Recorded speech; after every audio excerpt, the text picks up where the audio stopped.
ምድር ላይ ሰው እንዳይረግጥ በሕግ የተከለከለ በሰከንድ ውስጥ ሰውን ሊገድል ወይንም ሊያጠፋ የሚችል አስፈሪ ቦታ የት እንደሆነ ያውቃሉ? ሰላም ጤና ይስጥልኝ። ከብራዚል የባህር ዳርቻ 90 ማይልስ ርቀት ላይ የሚገኝ አንድ ደሴት ላይ መሄድ በሕግ ፍጹም የተከለከለ መሆኑን ያውቃሉ?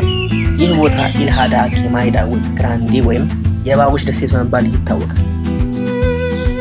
ቦታው ብራዚል ውስጥ የሚገኘው የእባቦች ደሴት በመባል የሚታወቀው ነው።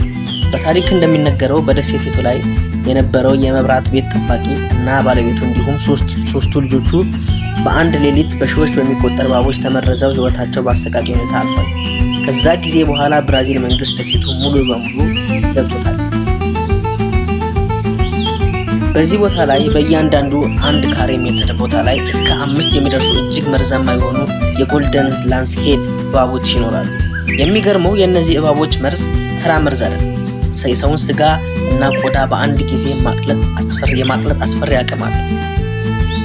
በአሁኑ ሰዓት ወደዚህ ደሴት መግባት የሚፈቀደው ለሀገሪቱ የባህር ኃይልና ልዩ ፈቃድ ላላቸው ተመራማሪዎች ብቻ ነው። የዓለም ተመራማሪዎች እስካሁን ድረስ እዛ ቦታ ላይ እባቦች ለምን እና እንዴት እንደተሰበሰቡ መልስ ሊያገኙለት ያልቻሉ።